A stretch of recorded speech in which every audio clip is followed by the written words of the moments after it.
Welcome back to the Fuel Your Legacy podcast. Each week, we expose the faulty foundational mindsets of the past and rebuild a newer, stronger foundation essential in creating your meaningful legacy. We've got a lot of work to do, so let's get started. As much as you like this podcast, I'm certain that you're going to love the book that I just released on Amazon, Fuel Your Legacy, The 9 Pillars to Build a Meaningful Legacy. I wrote this to share with you the experiences that I had while I was identifying my identity, how I began to create my meaningful legacy, and how you can create yours. You're going to find this book on Kindle, Amazon, and as always on my website, samknickerbocker.com. You think there's too many adorable pets in need of homes? Well, we agree. The Animal Alliance wants to reduce the overpopulation out of pure, bleeding heart compassion. Check out theanimalalliance.org to help us spay and neuter those little heartbreakers. Welcome back to the Fuel Your Legacy show. And today we have an outstanding guest. I'm so grateful that I got to meet her this last weekend at the Brand X conference. If you're listening to this in January, February, March time, there will be another event that you can sign up for. So if you want to go and meet incredible people like Melissa, then you should reach out to me and we'll make sure you can get in attendance to those. But I'm going to try and say her last name and then you can go Google it, and that's going to be the fun part. But Melissa Dlugolecki is, I'm like speechless, honestly. She is amazing. When I first heard her speak, I had no idea who she was other than a few Zoom calls before and didn't really know what she did. And then when she got on stage and she was speaking, I was like, wow, this is somebody who has a depth to her that I didn't know before. And I want to explore that. I want to find out what made Melissa who she is. And then we got to talk a little bit after, and it was just reconfirmed. Absolutely. I want her to share with all of you guys some of these incredible things that she's learned in her life. Some of that is directly related, some of it's not, but she's a business strategist now. And she's got a podcast called Scar Tissue that is just relaunching. And then her book, also is called Scar Tissue, comes out next June. So that kind of gives a wink and a nod to some of her past. But what she's really, really expert at is helping people recognize the systems of their business, or maybe the lack of systems in their business, and how to expertly make those systems work to the benefit of whatever it is your business goals, objectives, and outcomes that you're looking for. How do you systematize so that's an actual system and you can count on it rather than just hope that it works every day for you? Because hoping, not a strategy. And so with that introduction, Melissa, if I miss anything, please fill in all the dots. But go ahead and introduce yourself as far as like, where'd you come from? What was your early childhood look like? And how did you get to where you are now? What were some of those lessons that you learned that helped you become the incredible mother and woman that you are today? Thank you so much. Beautiful introduction. And thank you for having me. I think it really speaks to the power of events and getting in rooms of people doing cool shit. I hope it's okay to swear on here. Is that okay? Sure. Totally. And what can come from that? Some of the most expansive opportunities and relationships in my life have come from getting in different rooms and doing different things. And it's interesting how often I hear that people discover a depth in me that they didn't anticipate. There's a lot of women in business, whether you call themselves like boss babes or lady bosses, whatever it is. It's not really how I consider myself at all. In fact, I don't like that term for me. But many times people think I'm just another one of those faces, right? Another, blonde girl from America living in Mexico, building a business online. But that's really not, I don't fit that mold. I'll put it that way. And, I guess that's probably something that is common for me from a young age, is I never really felt like I totally fit in. I felt a bit misunderstood, or where's my place? My parents got divorced when I was, very young. And then when both parents got remarried, I was kind of going back and forth between two different houses. One house had 3 brothers, half brothers from my mom's new marriage, and the other had a stepsister from my dad's now wife's, or then wife's, previous marriage. So I was kind of flying on a plane back and forth, and it was like I was in these 2 different families and kind of felt like I didn't ever fully fit in somewhere. And in hindsight, I think my coping mechanism was to try to be perfect, to try to do everything I was supposed to do to feel like I fitted and belonged. So, I've always been very competitive. I've always loved sports, but competition now, I don't even see competition. Like self-competitive is how I operate. I don't think we need competition. Like if someone's challenging me to be better, thank you. But I always loved sports. It was a huge part of my upbringing, huge part of my family. And, I went to a small town high school. I'm 41 years old, so I was back before social media. I had CDs in my car, like a little Discman that plugged in. Some people are like, what is that? Other people are like, oh, I see you, girl. And I was, 4-year class president. I was homecoming queen. I was captain of my teams. I did all the things you're supposed to do. And I went on to college and I was a Division I athlete, captain of my team, a scholarship athlete. And then I went into the corporate world and I realized, at a point in my life that I had really fallen into something I think is very common, which was living a life of should. Like, this is what you should do.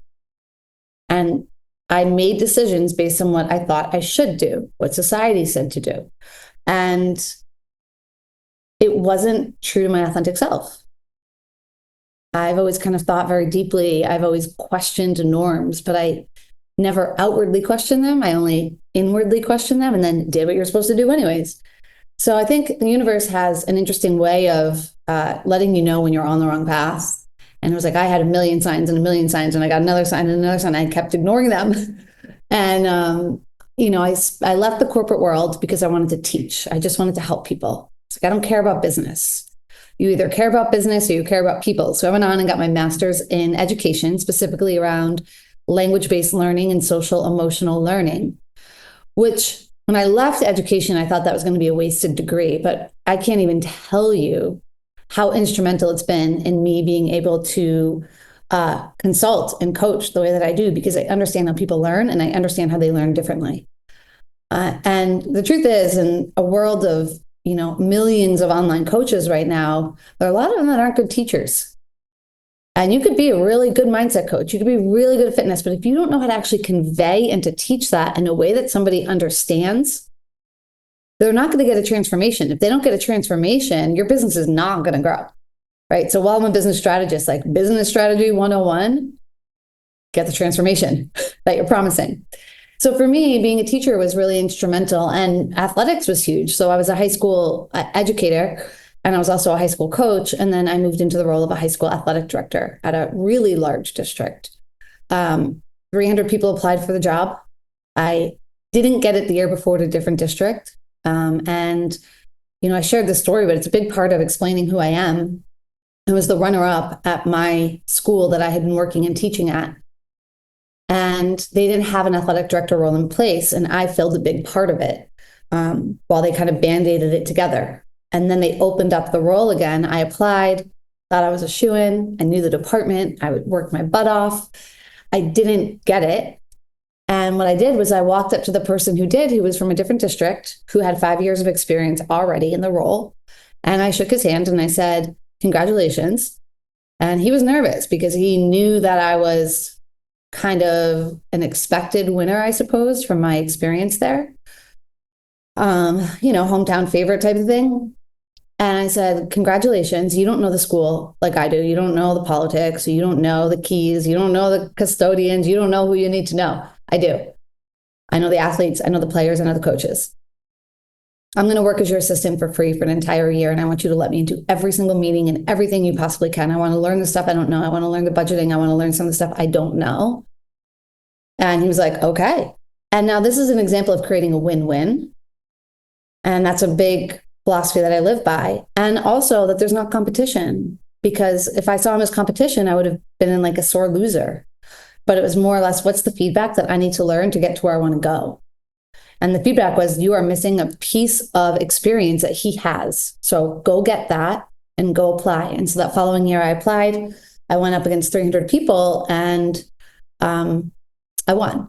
And went on to become an award-winning athletic director, president of my district. And I thought that was going to be my forever job. Sam, I really did. And I thought that I would be spending Friday nights on football fields for the rest of my life. Thanksgiving Day games on football fields, like big thing where I was. And while I was in that role, my former partner and I got pregnant. We got pregnant. It was me though, carrying. He did not carry the baby. And it was a beautiful, unexpected surprise, but unexpected. And my daughter she was treated at Boston Children's Hospital for 99 nights of her 4-month life. And she had 4 major surgeries. And in a case that was called a catastrophe, as in she wasn't supposed to die, she did die. She took her last breath in my arm, in both of her parents' arms. And that changed everything for me. I went back to schools and I was doing my job, but I just didn't care. Like, I'm supposed to care about the parent who's upset about playing time. I'm supposed to care when the bus is late. I'm supposed to care when the uniforms don't arrive on time. None of that mattered to me. But the reality was, it was my job to care. And so over time, the way things unroll, I had started teaching yoga. That had been a big part of my healing journey. I had studied gut health. My daughter died of a sick gut. And I didn't realize I had a sick gut. Right. I was treating all the symptoms. I was carrying around Tums. I was drinking 9 Starbucks a day. I was, bloated. I had acne. I, was taking Tylenol and Advil and all of these things to fight the symptoms of a sick gut. Because I didn't know I had a sick gut, because this was 2014 when she died. People weren't talking about gut health back then. So naturally, what I began to transition into was I became a holistic health coach and a mindset coach. And I realized I was kind of mindset coaching in yoga classes. And then students came up to me and they were like, "Can you coach me?" And I was like, "Yeah, I guess that's a thing. Sure." Like 2014, it wasn't as big of a deal. And so that's how I kind of began the transition. And that's really what I found purpose in. It felt like it honored my daughter.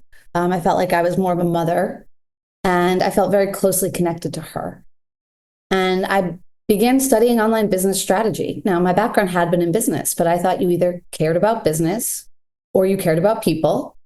And I realized, as much as I wanted to be a really good coach and I really wanted to help people, I wasn't going to be able to pay my rent when I was $100,000 in debt, burned out, coaching people like running on a hamster wheel. So I became dedicated and kind of obsessed with understanding how to effectively build a business. And that business grew to 7 figures organically online. Organically means no paid ads, no bot followers. I only had 4,000 followers. It wasn't like I was this influencer who monetized. And people began asking me how I did it.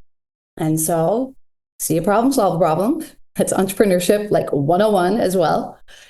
And so I saw a problem and I solved the problem. And I began working with clients privately, and then small group, and then large group. And my offerings have evolved. I now own an outsourcing agency, Done For You, because see a problem, solve a problem. A lot of my clients needed to hire. They were their own bottleneck, but they didn't know where to go. They didn't know who to trust. It was easier to do it on their own. And so I now do high-level consulting for private clients. I have a group program for newer entrepreneurs. It's my original group program. And I have a Done For You outsourcing agency where we just do the things for you. Instead of me coaching you to go do it, I just tell my team to go do it for you. And so it's really cool. So it's been quite an unexpected journey, a lot of lessons. And I would say that, athletics has been a huge part, teaching, being a mom, carrying my daughter's light, and really forming the version of Melissa that sits here on Zoom with you today.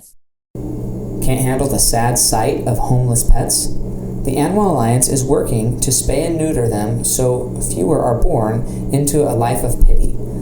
Visit theanimalalliance.org to join our mission of compassionate rejection.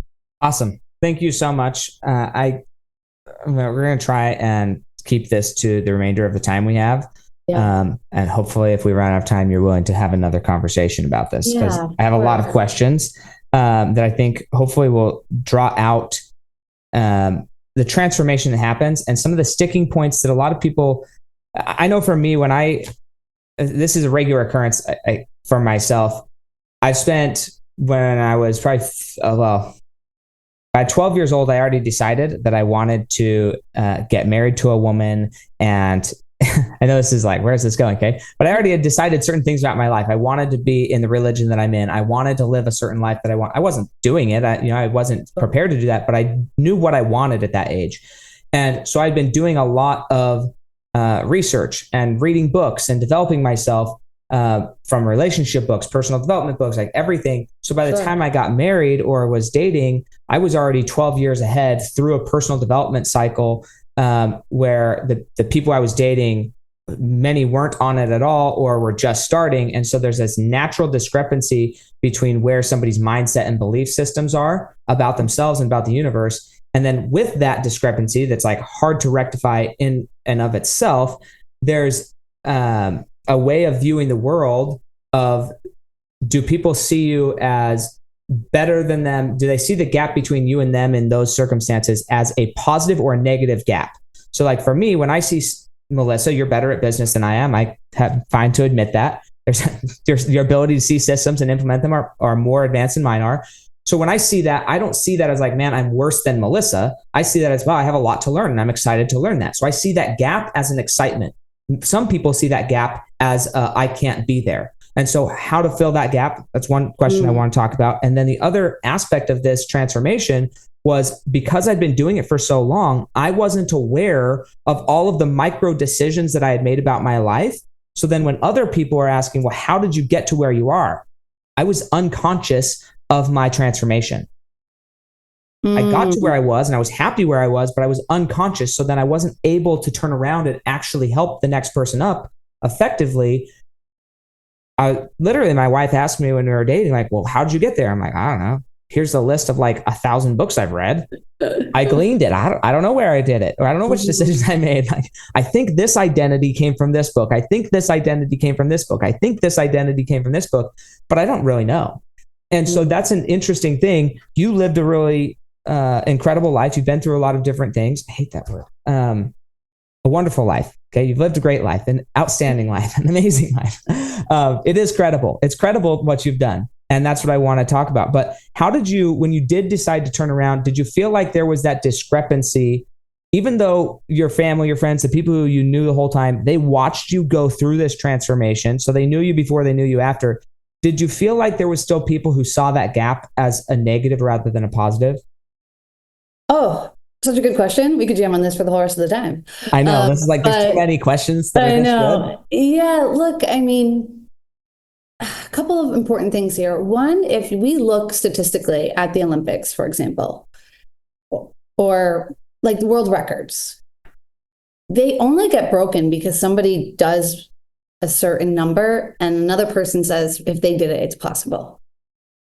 And they go relentlessly into do it. And that's why the bar is always raising, because somebody's always showing a new possibility. And so I always like to leverage that. Like, well, if someone can do it, it's possible. So why not me? But you have to be willing to face plant.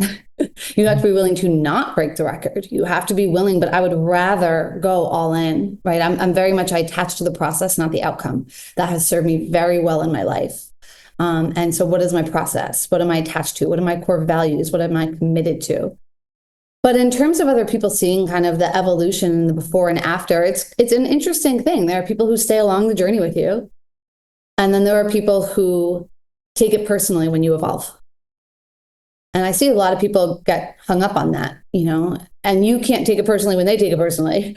So there are people who remember a version of Melissa that was broken and distraught, who had a very dysregulated nervous system, who hated business. And they'll still cling to that version of Melissa, like, well, this can't be real. Like, no, I put in the work. It's real. My results prove it. Right? I've been running programs online as my only income for 6-7 years now. So there are going to be people who watch your evolution and think because you started at a certain point, that is your story forever. You gotta cut cords with all of those. There are gonna be people who want you to go further, but then if you go too far, it's like, well, keep going. Like in the beginning, everyone, so many people were cheering me on, like the underdog, the bereaved mom, the heartbroken woman. It was like, go, go, go, you got this. And then it was like, no, not that far. We don't like you when you're playing that big. And that was very interesting. And then you have people who are along the whole journey and they hold a mirror to your evolution, because to your point, sometimes you can't see it because every single day, it's why people in fitness take progress photos, because you kind of can't notice it. And you take the progress photos, so you look back and you're like, oh, wow, yeah, remember that? Yeah. So with this, you mentioned this identity of like, you're excited by, if somebody can do it, then I can do it. And that's a value system of yours. Yeah. Do you feel like in the group that you grew up with, like people who've known you from birth to wherever you are, I say that hyperbolically, right? Like, sure. But known you for a long time. Do you feel like that identity was a cultural identity around the groups of people that your family was raised around, or was that really an internal identity that you chose to take on? I think it was an internal identity I chose to take on. My dad has always said to me, no one will outwork you, Melissa. No one will outwork you. And that's just kind of I've always been an all-in person. In fact, I was actually just talking to my first business coach today, laughing about how much has changed. And I was like, remember this? You remember back when this, And he was like, you've always been a do whatever it takes person. And I think that is something that probably, that being a fuel source in me, allows me when I see something to say, I'm going for it. Because I think, Sam, there's also a level of, you got to bet on you. But it's a lot easier to bet on you if you know you're going to go all in and no one can outwork you. It's a lot easier. Sure. The confidence ability there. So that's how it was. Sounds like it was a little bit environment, a little bit spoken into you from your father. Did your father also speak that same reality into your step siblings? And did they turn out similar? Or did they choose into different identities? Well, so they're my half brothers, but they're really my brothers. Sure. I was in the hospital when all three of them were born. So they've known nothing but me as their older sister. That's right. Good. Yeah. They're like my favorite humans. I love them so much. If anyone's listening to me, you can't see my face, but I'm just beaming right now. I love my brothers. Oh no, my parents treated us all the same core values. I mean, I think there's very naturally a different way that the oldest child and the youngest child are managed. I think that's nothing to do with being a half sibling or not. But I think there's a lot of stuff you'll see on social media about how uptight and intense it can be with the first child because it's new and there's no parenting manual. And by the last one, you're like, do whatever you want, right? So, I mean, other than that, which I think is very natural, my parents lived and breathed the same core values. I mean, they work hard. My parents work hard. So I witnessed it. Weekends were not spent watching TV. It was like a list of things to do to improve the house, and they worked hard. My mom would mow the lawn. Like, she loved it. She was like, kids can't talk to me. I'm mowing the lawn. My dad's always working on house projects and we always helped out. So that was very much instilled in me. And even when I go back to visit my parents now, I live in Tulum, Mexico, but they're in Boston, they're in their 60s. Every single morning, Sam, still to this day, they wake up and work out together. Every single morning. They're like, and I remember being like a little kid and like my mom coming to wake me up from school and I could hear her, those swishy pants back in like the 90s, like I could like hear them coming up the stairs, and then she'd like have her dumbbells and she's throwing them in the air and she's like, morning, Melissa, time to get up, right? And then she'd run back downstairs and she's with my dad and they're doing their little workout video in front of the TV. And they still do that. So, I mean, I gotta say that environmentally, I have been shown consistency and commitment and work ethic for as long as I can remember. Okay. So that explains in the family unit. Now, outside of the family unit, the people who are watching you change, how aware were they of this internal commitment to I'm going to outwork everybody, or if it's to be, it's up to me, like this mentality of like, I can accomplish it? I think people were pretty aware of it. I had a high school mentor who we joked, he was like my third dad. He was like my middle school teacher and high school teacher and confirmation sponsor and all the things. But he would joke that, he would say, oh, what do you think about running for class office, class officer or something? And I'm like, yeah, let's do president all 4 years, right? Or what do you think about have you thought about playing sports in college? And I'm like, yep, Division I, let's do it. Let's get a scholarship. But I outworked the people. I wasn't like the best, the most talented, but I've always had that mirrored back to me. in college, my roommates would always laugh that I just did things differently. Like I didn't follow the rules and I would do weird things differently. Like senior year of college, I trained for a marathon and I ran a marathon to fundraise for a home that served adults and children with special needs. You know, and everyone's like, you can't do that. Your spring semester of your senior year, life's over after college. You got to get a real job. But I was just like, no, I'm going to do it now. You know, and Saturday mornings, I wasn't getting up hungover. I was running 15, 20 miles. And, you know, even in college, you weren't supposed to study abroad. And I somehow negotiated through my scholarship, through Division I sports, to be able to go study abroad in Italy. So I've just always kind of looked at things and said like, oh, we can find a way to do that. That's awesome. Yeah. And that's a belief system that I don't think many people have. And I also think that people who have it, others witness it, but they don't know what it is. They don't know how to catch the fire. They like see somebody with a fire. They see somebody who's ignited and on flames, and they don't know how to safely participate in it, especially if other households either aren't promoting it or in many cases actively demote it. Like they say, hey, don't be that person. Don't go too far, like you mentioned. And so for those listening to this podcast, like what advice would you give somebody that who maybe didn't come up that way, identify that, but you've seen this with your clients, people who've reached the top levels of success in certain areas, but still feel embarrassed to talk about other areas of their life. How do you help them transfer that success and choose into igniting that fire in the other areas of their life? Sure. Well, number one, don't take it personally. Many times people will tell you not to do something or not to go further because you're triggering in them.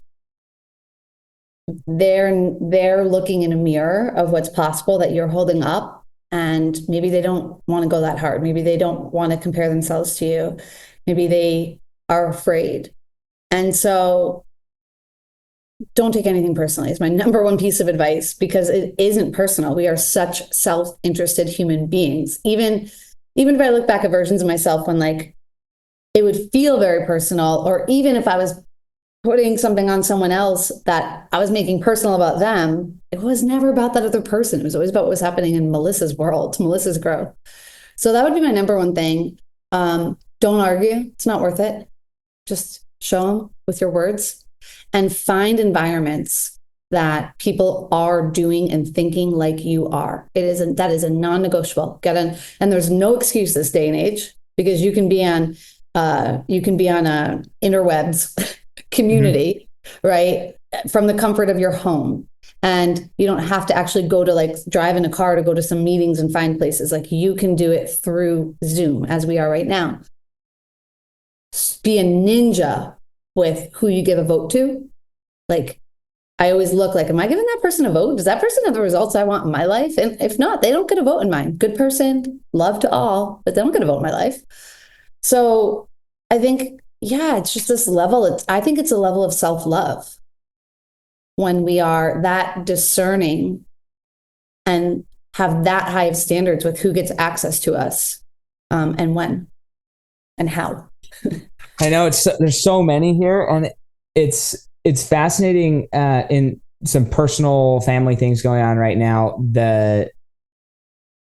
Trying to help somebody through this transformation of choosing to not let somebody else, as you say, have a vote in their life, and also take full accountability for the other thing that you said of like, you have to be willing to put in the work, right? Am I putting in the work to do what I want, or, am I not? And that's a side of personal accountability that is also important there. And that kind of goes to this next, we're going to skip over so much. I think I only have like probably two more questions out of this whole interview because we're going to expend all the time there. But after you lose, after this other gentleman gets that position, a position that you kind of were fulfilling for a little bit, this is another thing that's really difficult for people to grapple with and separate inside of themselves in general. Okay.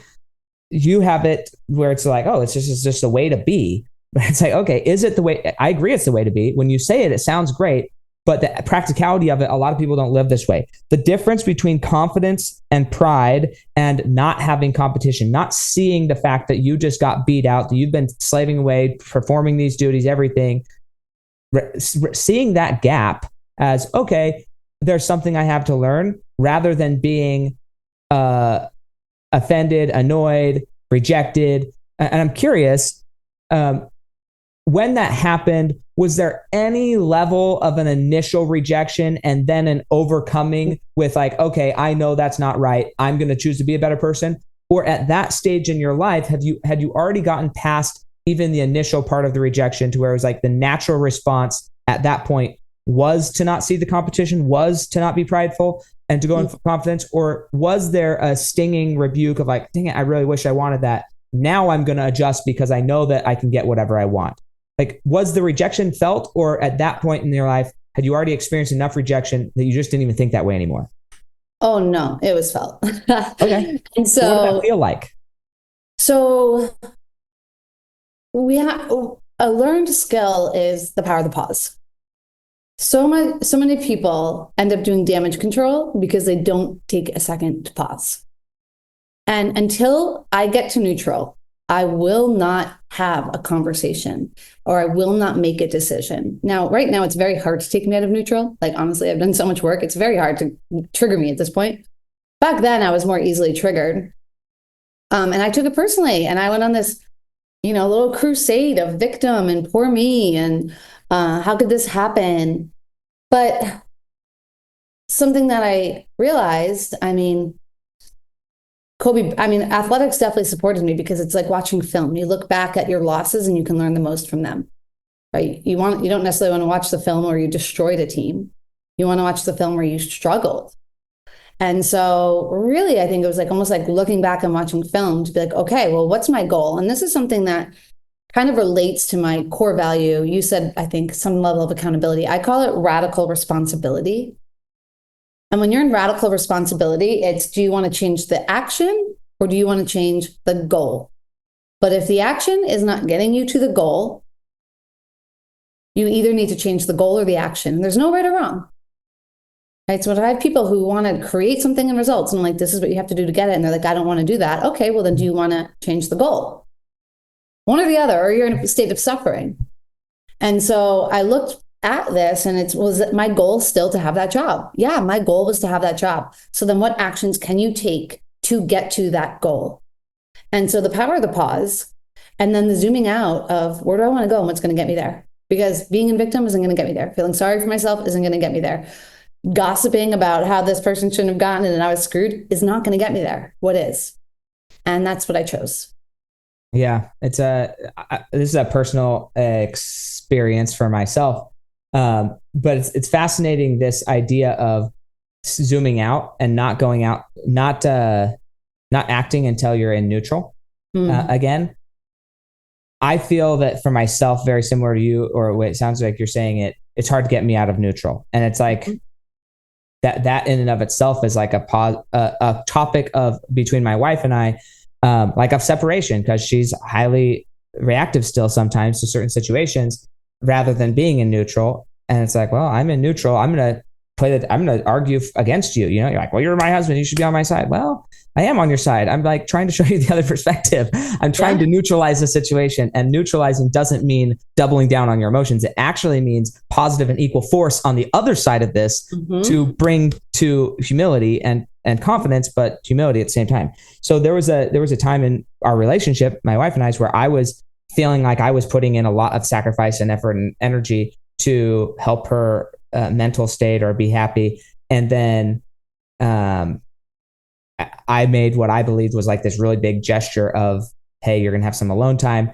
Came back and it was just like not even recognized, let alone appreciated. It was just like not even aware that it happened, or that's how I felt. I was like, this is nuts. Like, what? This cannot be this way.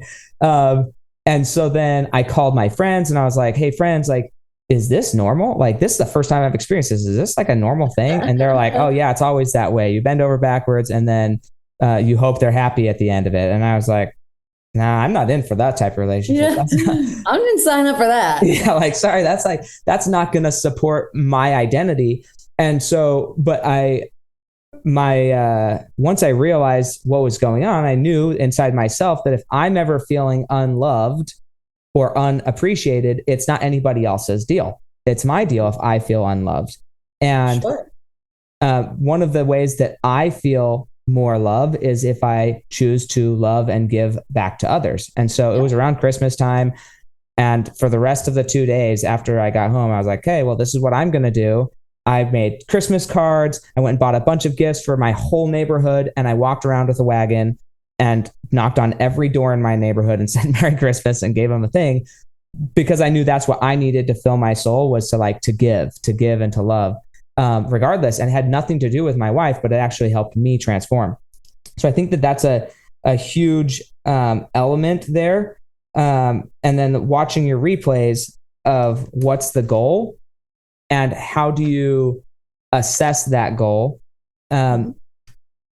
When you went through this process, how much of this conversation did you ever let him be a part of, your feelings in between feeling rejected?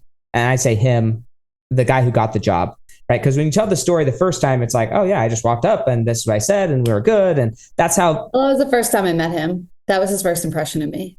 Okay. So you'd already worked through everything by the time you meet him. Correct. Ever feel like your heart just can't take seeing so many homeless pets? The Animal Alliance understands your pain. We're on a mission to spay and neuter to reduce overpopulation and prevent the heartache. Visit theanimalalliance.org to support our efforts.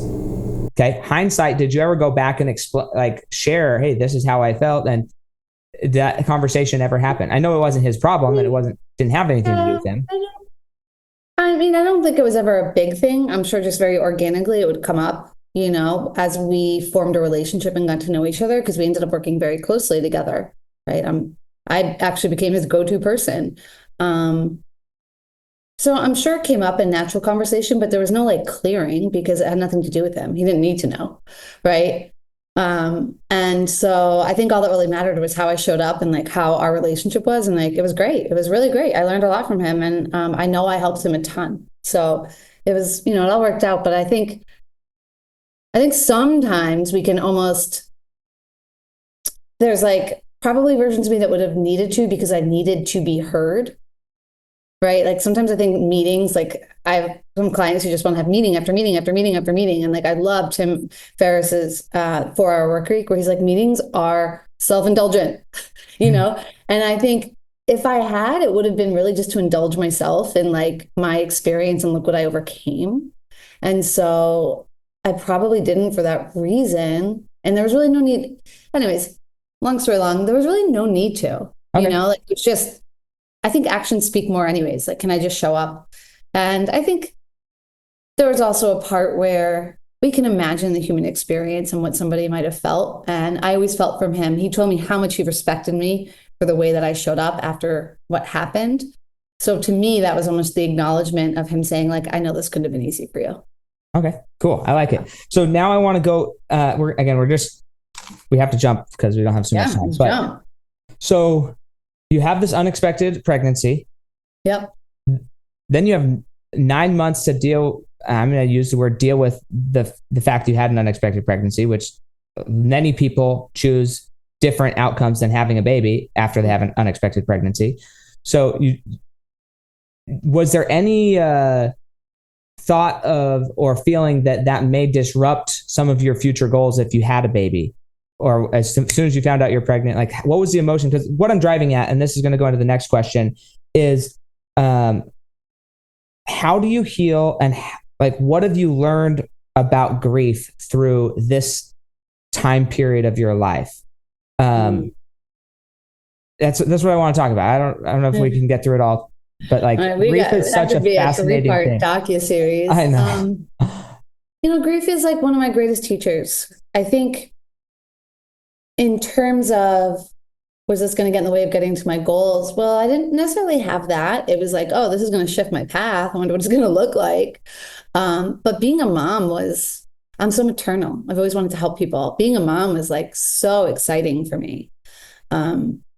Losing motherhood was devastating. Now there's what's called primary loss and secondary loss. So the primary loss was the loss of my daughter, but what's considered a secondary loss would be the experience of being a mother. So that's like a whole other thing to grieve, your secondary losses. I think grief is one of the most humbling teachers, grief and business both, really. But grief is so humbling. And for me, it was this level of radical responsibility in a whole other way, because I looked around like, who's going to heal me? Who's going to fix me? Right. And I had to realize that I was fully responsible for my own healing. In fact, I had to pay for my grief counselor. I remember being like bitter about that. And it's like, well, what's the alternative, Melissa? You know? And I can't even explain how many lessons I've learned from grief. It is my greatest teacher. But there was a moment when I was walking around, and you and I briefly talked about this, but where I was, my daughter's case was termed a catastrophe, and so it was like this, how could this happen to me? How could this happen to me? How is this taken from me? How could you do this, God?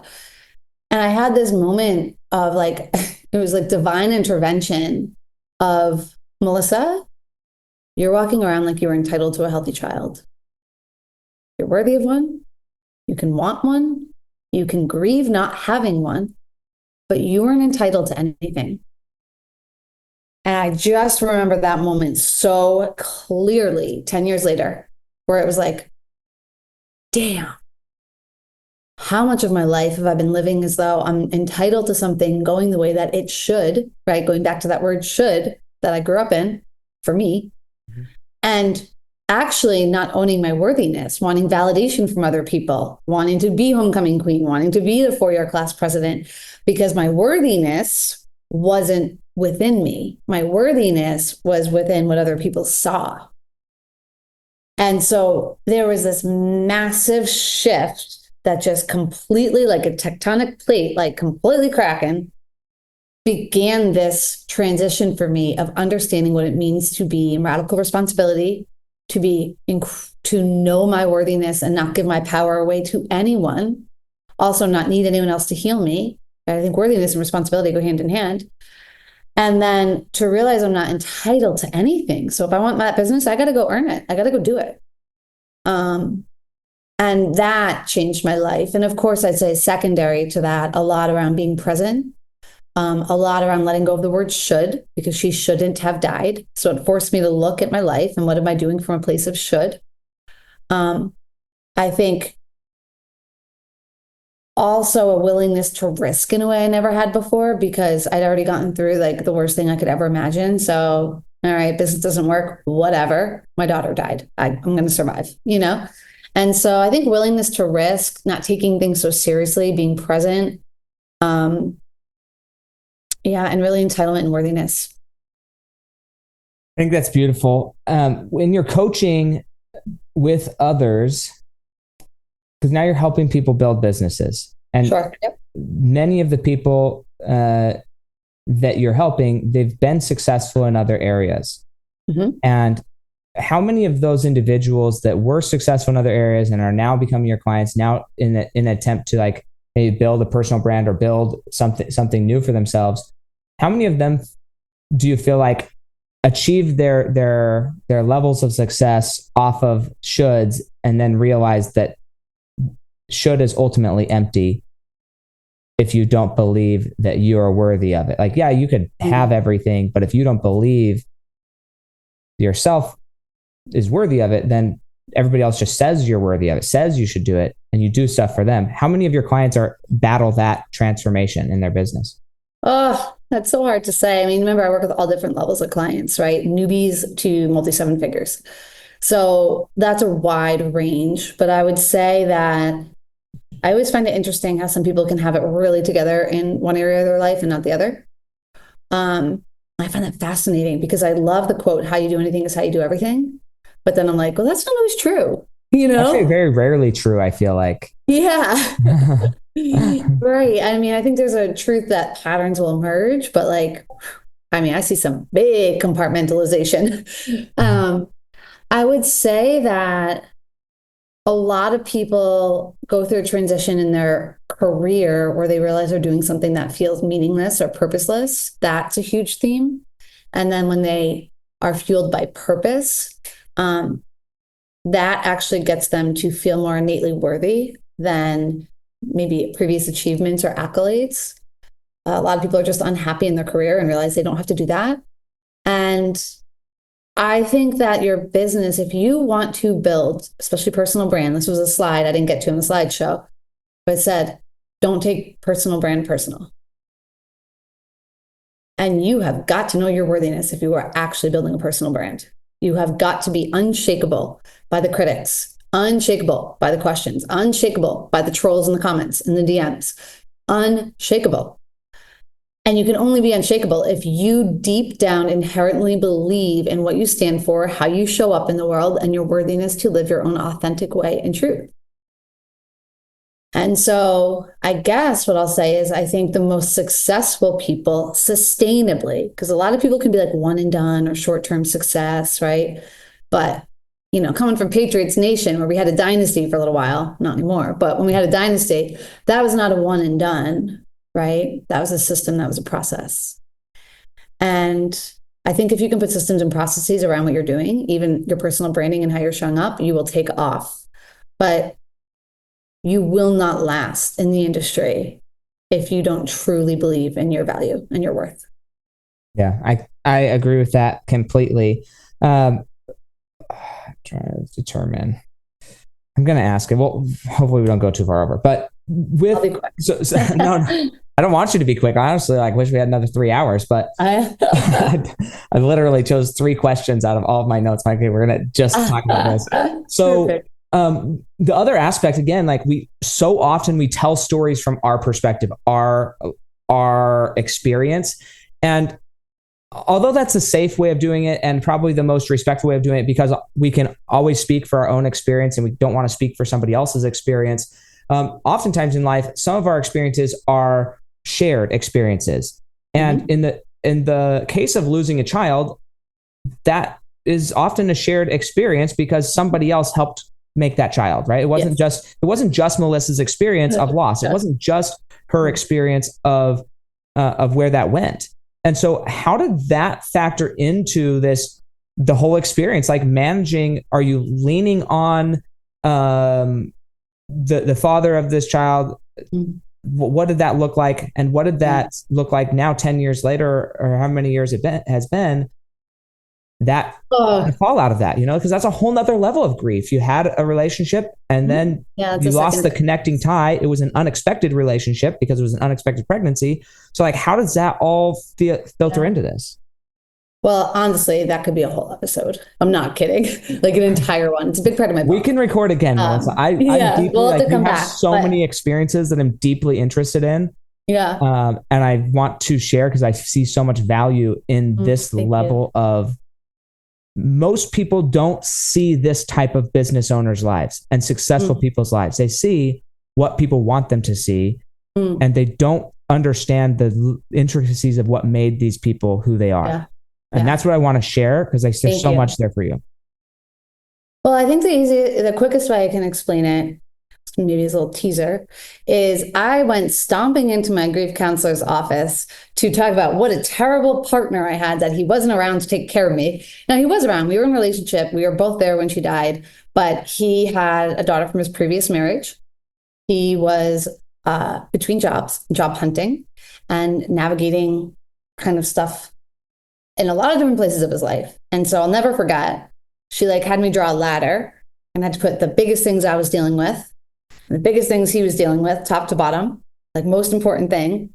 And mine was losing Layden. My daughter's name is Layden. Losing Layden, my own healing, I guess my job, right? For him, it's his daughter, finding a new job, losing Layden, right? So it's and then maybe Melissa, right? And so it was this huge mirror of I'm taking it personally, what he's navigating. And it really allowed me to understand what it means to be in contribution in relationship. And for me to be in contribution in relationship meant for me to support him and his needs and his healing, and also make sure my needs and my healing were taken care of, but not expect him to abandon his needs and his healing to take care of mine. I think it is a very rare mindset that I don't see frequently. And even people in my own life wanted him to abandon his needs to take care of mine because they're worried about me. And that's what the man's supposed to do. But when I learned that, it was so freeing. And that's when I understood kind of what love was. Like, oh, love isn't demanding that he takes care of me because he loves me. Love is actually seeing and witnessing this human being in front of me and honoring his needs. And also loving myself enough to make sure mine were met. And so we were together for quite some time after my daughter passed. We no longer are.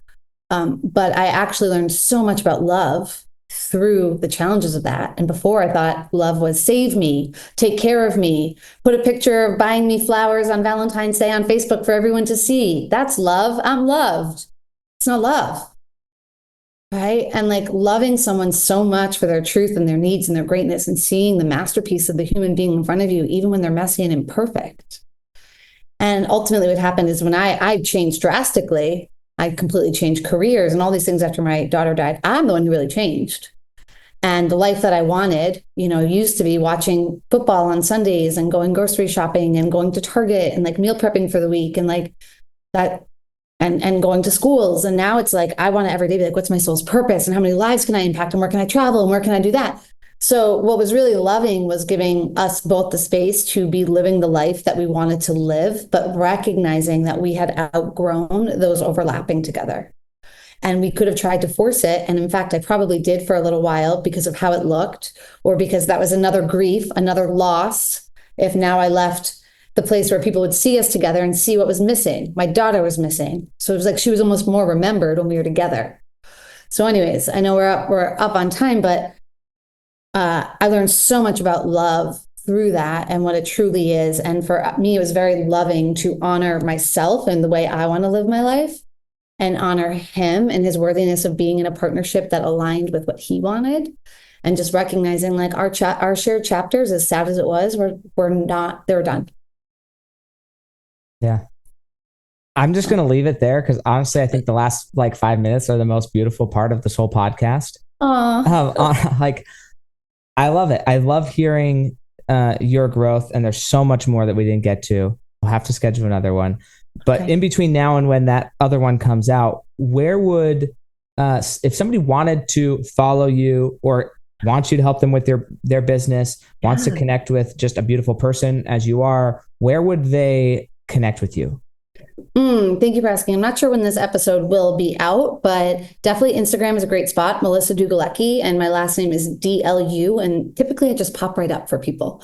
My website is speakingofmelissa.com because my last name is so hard. That's an easier URL. But I am hosting a free 4-day branding, messaging, marketing challenge September 23rd. So if for some reason you're catching this beforehand, come join. You can sign up through Instagram. And if you hear it after, hit me up for the replays. I'll send it your way. Awesome. And with that, we're going to catch you guys next time on the Fuel Your Legacy show. Go follow her. She's amazing. You will be hearing more from her. So have a great day. Thank you. Do you wish there was fewer pets in shelters tugging at your heartstrings? The Animal Alliance is on it. We're spaying and neutering to ensure fewer pets are born into a life of suffering. Visit the Animal Alliance to help us save our bleeding hearts. Thanks for joining us. If what you heard today resonates with you, please like, comment, and share on social media. Tag me, and if you do give me a shout out, I'll give you a shout out on the next episode. Thanks to all of those who've left a review. It helps spread the message of what it takes to build a legacy that lasts. And we'll catch you next time on Fuel Your Legacy.